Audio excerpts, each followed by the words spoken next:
آج کی کتاب کاجل کوٹھا، مصنف بابا محمد یحییٰ خان، تبصرہ گلفام غوری صاحب۔ بابا محمد یحییٰ خان کی کاجل کوٹھا حصہ اول پیا رنگ کالا ہی کے جیسی تحریر ہے، بلکہ اساطیر ہے۔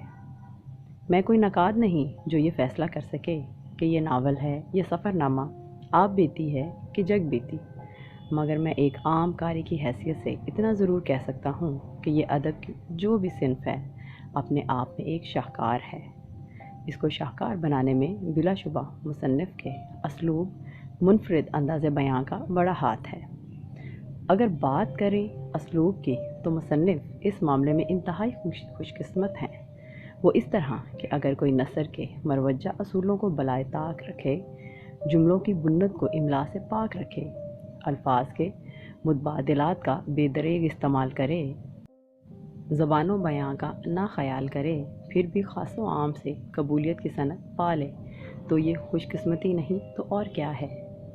یہ ایسی خوش قسمتی ہے جو ہر کسی کے حصے میں نہیں آتی۔ لفظی اعتبار سے مصنف کے نثر کو ہم آری نہیں کہہ سکتے۔ اس میں جا بجا مرجز نثر کے نمونے اور بیش بہا مسجع نثر کے حوالے ملتے ہیں۔ اس طرح نثر کی مروجہ تینوں اقسام سے مل کر ایک نئی شکل سامنے آتی ہے، جو یقیناً فاضل مصنف ہی کا خاصہ ہے۔ معنوی اعتبار سے بھی مصنف نے کسی ایک صنف پر اکتفا نہیں کیا۔ ان کی نثر کہیں تو انتہائی سلیس معلوم ہوتی ہے اور کہیں انتہائی دقیق دکھائی پڑتی ہے۔ سلیس و دقیق کی سادگی اور رنگینی کے امتزاج سے مصنف اپنی الگ پہچان بنانے میں انتہائی حد تک کامیاب ہیں۔ مصنف کا بیانیہ بھی خود مصنف ہی کی طرح آزاد اور آوارہ منش ہے۔ جس سب قاری اپنے واحد متکلم کی انگلی تھامتا ہے تو اس پر کھلتا ہے کہ اس نے صاحب کتاب کی نہیں بلکہ کتاب کی انگلی تھام رکھی ہے، اور اگر قاری کتاب کی انگلی پکڑ کر چلنا شروع کر دے تو کہیں کسی جملے پر چونک کر دیکھتا ہے تو معلوم ہوتا ہے کہ یہ تو سیاہ پوش خود بول رہا ہے۔ کاجل کوٹھا ایک مسلسل سفر ہے، بلکہ اسے سفر در سفر کہیں تو بیجا نہ ہوگا۔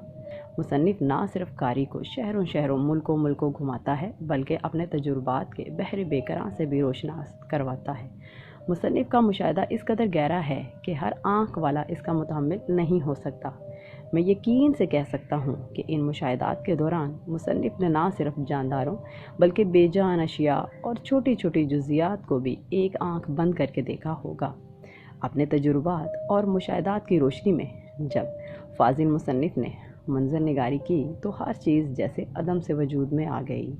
قاری کو پڑھتے ہوئے کسی قسم کی محنت نہیں کرنی پڑتی، ہر منظر آنکھوں کے سامنے حقیقت معلوم ہونے لگتا ہے۔ کردار نگاری کے معاملے میں ایک بات وثوق سے کہی جا سکتی ہے کہ مصنف کے سبھی کردار بونے ہیں۔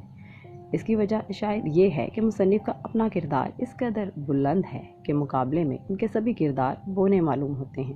یہی وجہ ہے کہ مکالمہ نگاری میں بھی ہر کردار میں جیسے مصنف خود بولتا محسوس ہوتا ہے۔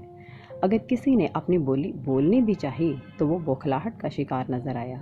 موضوعاتی اعتبار سے ہم مصنف کے تحریر کو کوئی ایک نام نہیں دے سکتے۔